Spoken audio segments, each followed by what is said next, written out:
Okay, I was gonna debate on doing this review tonight, to be honest, because with everything I've heard in the past few hours, I wasn't even sure if I was even gonna watch Smackdown tonight.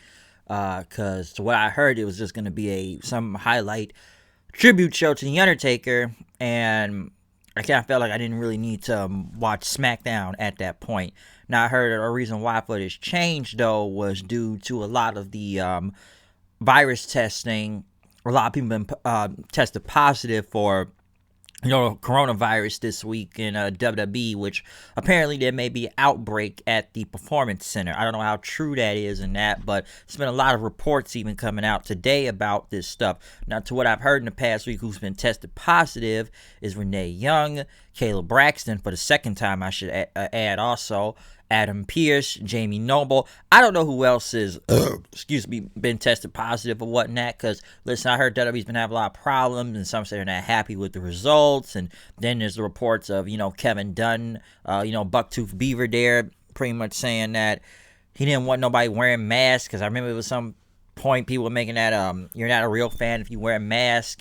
Tonight we actually saw people wearing masks in the crowd, or the performance center students or whatnot actually wearing masks this time because they weren't. And then there's something allegedly that WWE's telling talent, well, the wrestlers and whatnot, they're forbidden to say anything publicly about if they tested positive, for corona and whatnot. And I know a lot of people say they're independent contractors, so I don't think WWE can do that to them. So it's like WWE maybe I should say, allegedly, trying to hide test results or something, or they don't want to tell everybody that's positive if they've tested positive for the virus. I don't know, because I heard a lot of stuff had to get scrapped off of SmackDown tonight, and apparently, I don't think the Intercontinental title was going to be on the line, but maybe that's next week. AJ Styles versus Drew Gulak, and I think that Sheamus segment was supposed to happen tonight, but I think that's held next week now, because then later in the day, they said, SmackDown has now been changed to an Undertaker highlight show. And I wasn't even going to review this show, because it's like, if it's just 2 hours just playing Undertaker's, whatever his greatest matches are, and they were playing the Boneyard match too, I didn't feel like I needed to come back and review anything, because, okay, it's a highlight show, so what do I have to review here? It's just playing Undertaker matches and whatnot. Hey, if you want to sit and watch it, go feel free to, and watch the Boneyard match again. Okay, it's still fun to watch, okay? But I didn't feel like I needed to either watch this show or review this show, because this was apparently a tribute show, which they had all the wrestlers out there pretty much clapping their hands saying thank you, Taker, which not the best idea, putting everybody right together, especially we got all these people testing positive for the virus right now. Why you have them all standing together? And, someone pointed out this tonight that it's like WWE had to pretend like Undertaker has officially retired, even though in the documentary, though, saying he didn't and everything, that he didn't actually retire because of whatever line he said. Because listen, I've looked at it like this. I haven't really said nothing about it, because when it comes to the whole Undertaker retirement thing, like, I've heard that for the past 3 to 5 years now, and at this point in the game, I just like, well, when it happens, when it happens, but I'm not really surprised if he comes back. It's just like with WrestleMania, 33, 34, when everybody thought he retired after the whole Roman thing. I knew he wasn't done, because the next night on Raw, they said it was rumored he was retired, and that's why right off the bat, I didn't believe it, because like the minute they said rumored to be retired, I was like, oh yeah, he'll be back in like 6 months, and I end up being right about that. And it's like every year for years now, people try to predict his retirement and whatnot, but, so like I said, if you go back and look at the documentary, he never really said. It's almost like it was implied or hinted, but it wasn't like official or anything.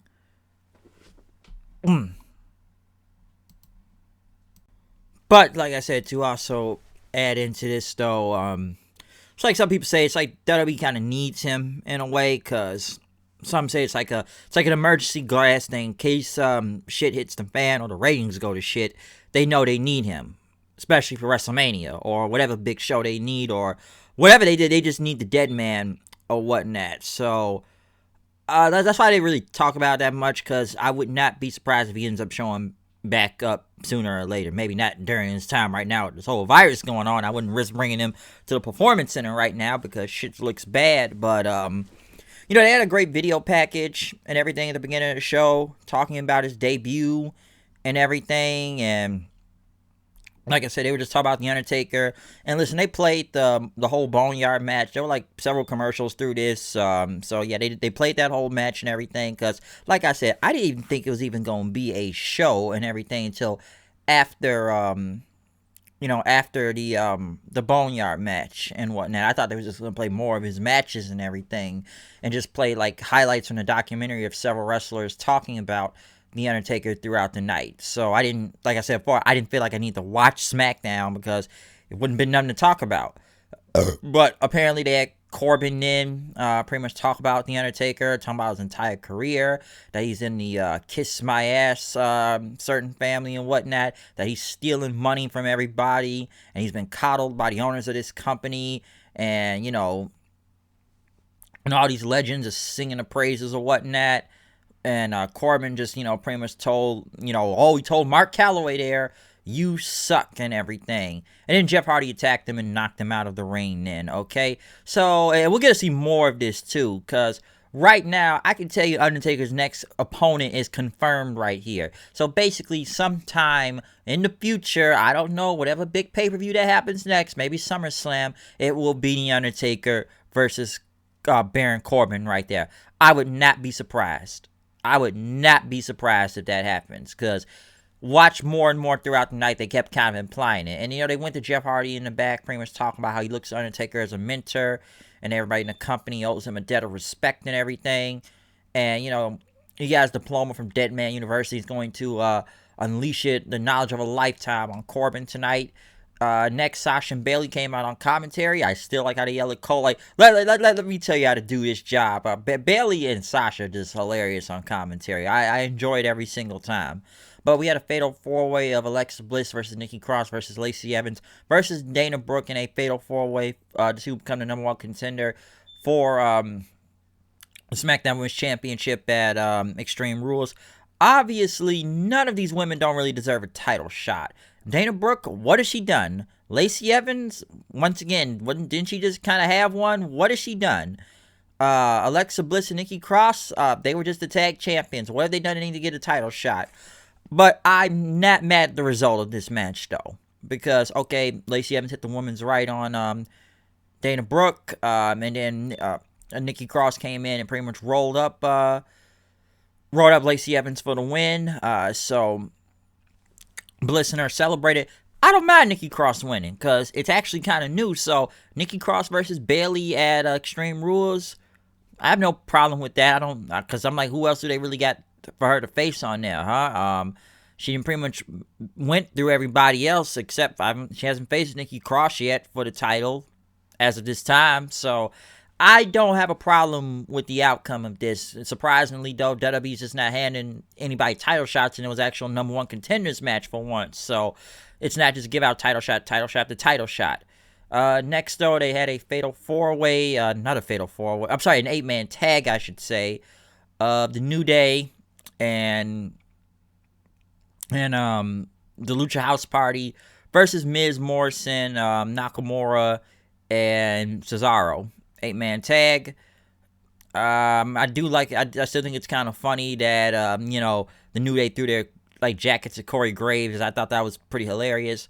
Obviously, I've seen these type of 8-man tags before, especially with all these teams right here. The only difference is that Cesaro and Nakamura were involved because I believe they're the next in line for the tag championships. Anyways, since the Forgotten Sons ruined their push, mostly on Gunner, mostly Riker there, so I think we moved on to a different team and whatnot. I just know that the New Day and the Lucha House Party won, pretty much getting a pin on Miz for the win, and they celebrated right after. So at least, hey, Lucha House Party got a win once in a while because New Day and Cesaro and Nakamura end up fighting somewhere else, so they got a win for once.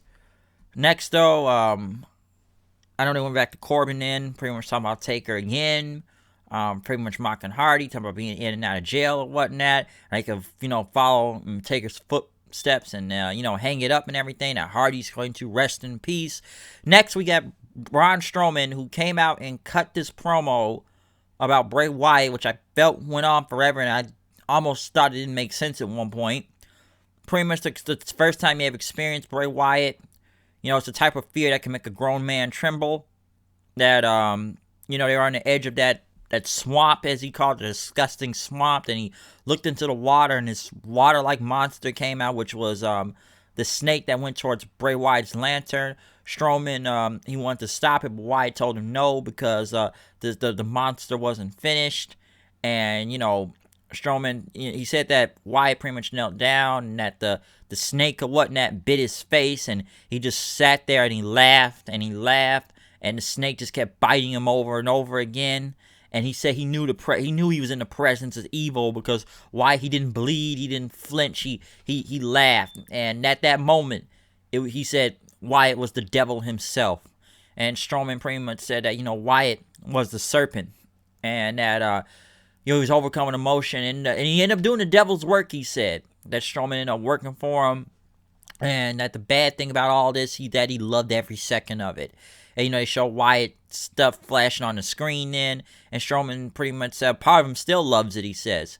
And he's done everything in his power to lock it away, get rid of it. And he can't go living like this. And he asked Wyatt to go back to the swamp that the miserable hell he called home, that he's an evil son of a bitch and everything.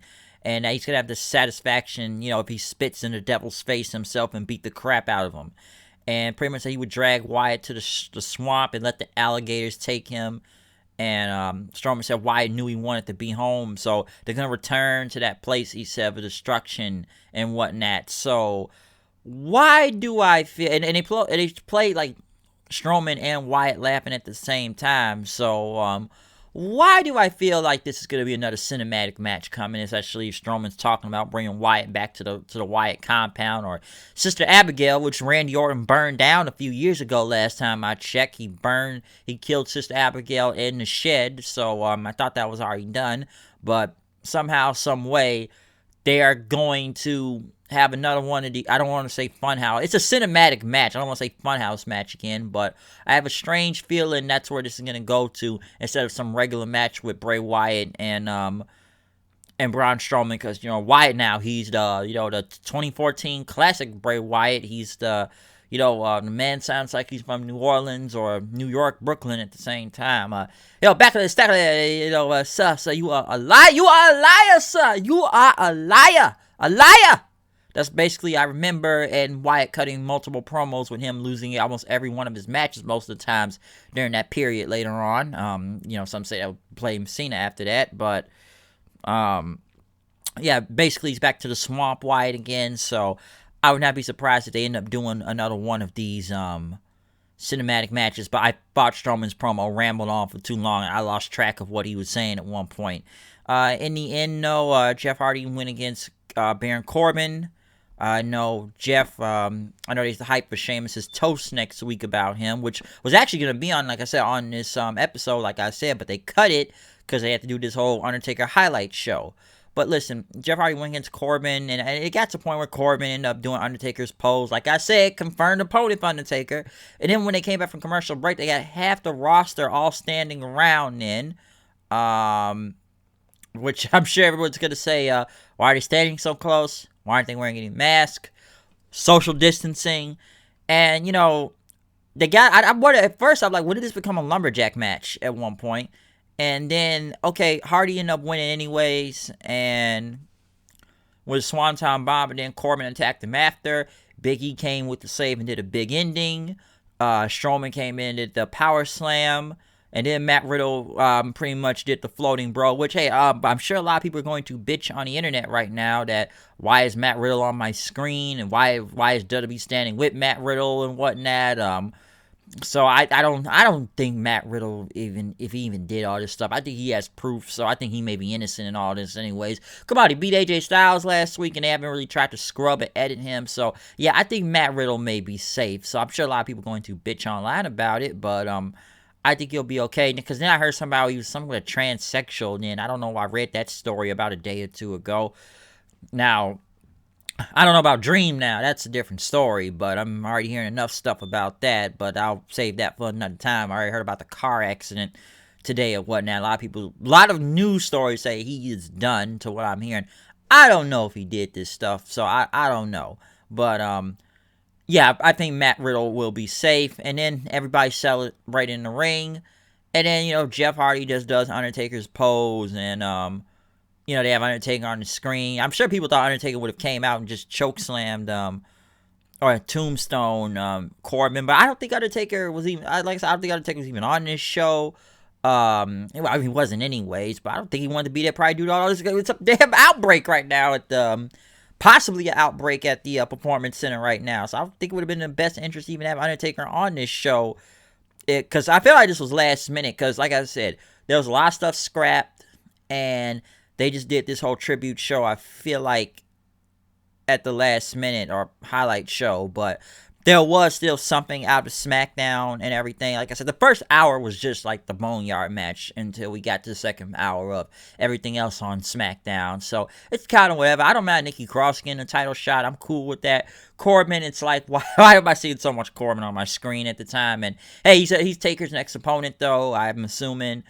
Strowman's promo just, I felt, went on forever, but I feel like it's going to be another cinematic match with this. But I don't know, because even at one point, I said about WWE, if this virus gets this bad at the Performance Center, I feel like we're going to see more and more highlight shows every week now, like we almost saw tonight. So I would not be surprised if this stuff gets bad, real bad. But then you can't believe every report on there, but I don't know. I just know this looks bad. 4 people have tested positive. I don't know who else probably tested positive for this virus. I don't know until more details come out about it. But like I said, I've already read like 4 names that have tested positive for this stuff. So I don't know. We'll see what happens. But, hey, SmackDown was SmackDown tonight, okay? The most you could really say, this was the like a highlight show for Taker and everything else I just said about SmackDown. Okay, so I guess we'll be back to regular schedule next week, or maybe we'll do another highlight show on somebody. Maybe they'll start doing highlight shows of Raw from 1999 or something, or maybe something about Austin or The Rock, or I don't know. Okay, I honestly don't know. But all I can say is we'll see. But other than that, though, I'm out. Comment, subscribe. Follow me on Twitter at HoodedKnight890.